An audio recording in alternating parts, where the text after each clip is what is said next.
Hello book besties, welcome to D-Wrapped in Pages.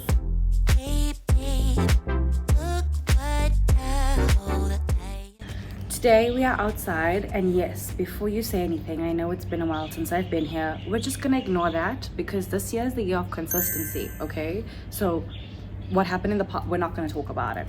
We're not gonna talk about it. Today we're outside and we're just gonna be having a big book chat because I've read a lot of books since the last time I posted a video, and I just wanted to take you through each and every single one of them that I've read, my 5-star reads, my favorites, my thoughts, as well as my books that I didn't like very much. So I've got all my notes down on my iPad and we're gonna get into it. My goal for last year was 20 books and I managed to knock that out of the park. I read 20 books, I think 22 books, 21 books last year. So this year's goal is 30 books and I've already finished 2 books for this year. The first book is The Last Letter by Rebecca Yarros. This book, I was bawling my eyes out. Like, I had tears and snot on my shirt because I finished this book at 2 a.m. and I have no words. It is such a good book. It was so heartfelt. It's basically about this lady who has 2 kids from her first marriage, and her brother is in the army, but her brother has a best friend in the army, and you can send letters to people in the army and they can send letters back to you. So her brother's best friend and her start writing letters to one another, and eventually her brother passes away in the army and the brother's best friend comes back to this town that she's in because she starts confiding in him, and it's just a beautiful tale of just loss and grief. But this lady has been through so much. That was a 5-star read for me. You think the book is going one way and you think they're about to get like the super heartfelt happy ending.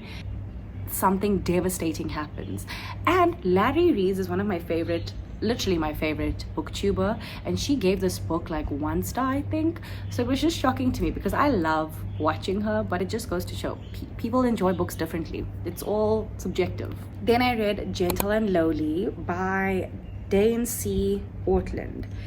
This was a book based off of Jesus's life and just how human he was, but also just how gentle and lowly he is, and how his heart is for his people, and it just speaks so beautifully into the heart of Jesus and the heart that he has for us.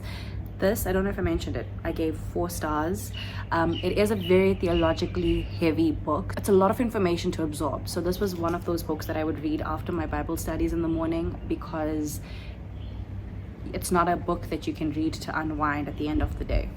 Oh, sorry, the last 2 books. I read The Last Letter on my Kindle. I read Gentle and Lowly as a physical copy, and then the next book, which is Say You'll Remember Me by Abby Jimenez. This is my first Abby Jimenez book and I am obsessed with her writing. So many books, not enough time, but I am obsessed with her writing. I listened to this on audiobook and I think that just is what drew me into it because her writing is so relatable but also so beautiful. I gave this book 4.5 stars. The book deals with a lot of heavy topics, so I think it was a very heavy book to read as her first read. So I do want to go back and read some of her other more light-hearted books. So if you have any recommendations, pop them down below because I love her writing so much. Then I read Magnolia Parks. I read the Kindle version of this and this was 5 stars. Magnolia Parks by Jessa Hastings is so well known in this BookTube, book talk community, and I never read it, and I read it for the first time, and it is one of those books where it's so toxic but it's so addictive. It's basically Gossip Girl set in London, and the stories and the characters are so complex, and the way she wrote the book was as if they were talking to you. It's like watching a vlog but you're reading a book. And I'm currently reading Daisy Hates, which is the 2nd book in the 5-book series, and also enjoying that, but I'm just waiting for Magnolia to come in because I fell in love with Magnolia. And then I reread Akata, I did a mixture of audiobook and physical books and Kindle copies, but I reread Akata because I was preparing for the 6th book, which, if I'm not mistaken, is coming out this year or next year.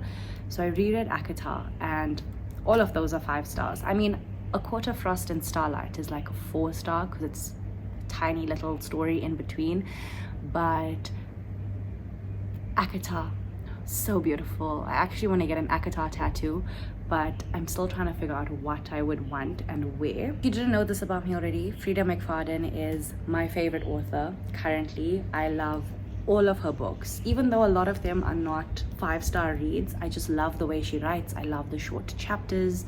I love thrillers, and Frida was the one who, like, her books was the books that made me realize that I'm more of a thriller girly, and I love thrillers. I read The Housemaid's Secret, which is the 2nd book in the Housemaid universe, and that was what, 4 stars, because the double plot twist towards the end of that book was, I had my jaw dropped. I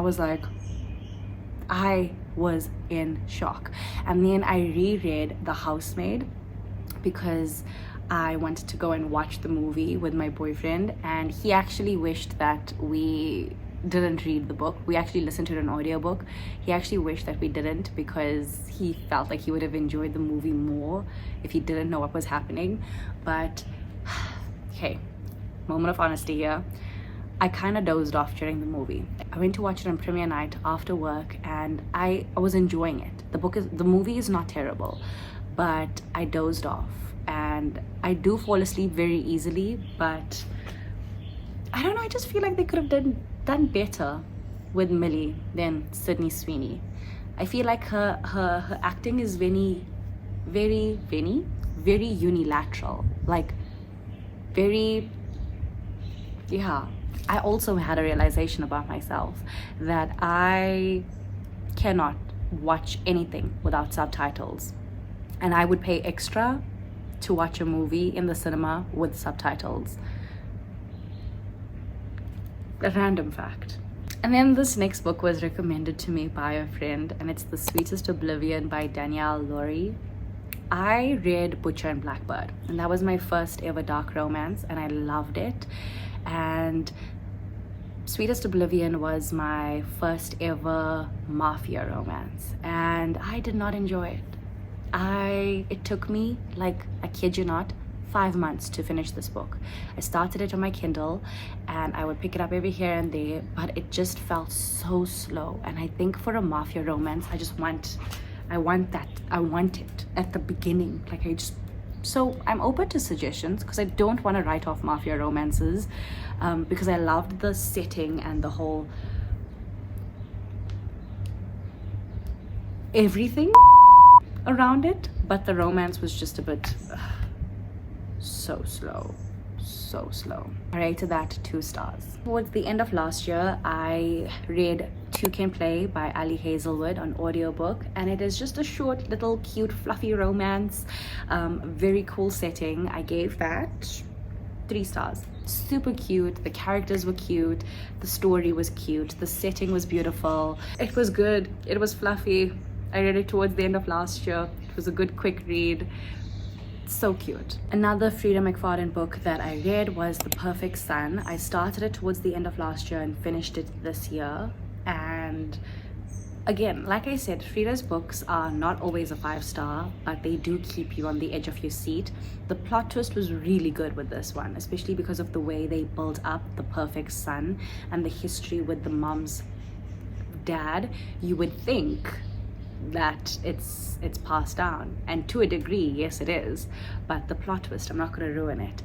However, my gripe is this book felt like the mother was in love with her son, and if you know that whole, what's the word, that whole law of moms being in love with their sons, it felt like she hated her daughter and loved her son.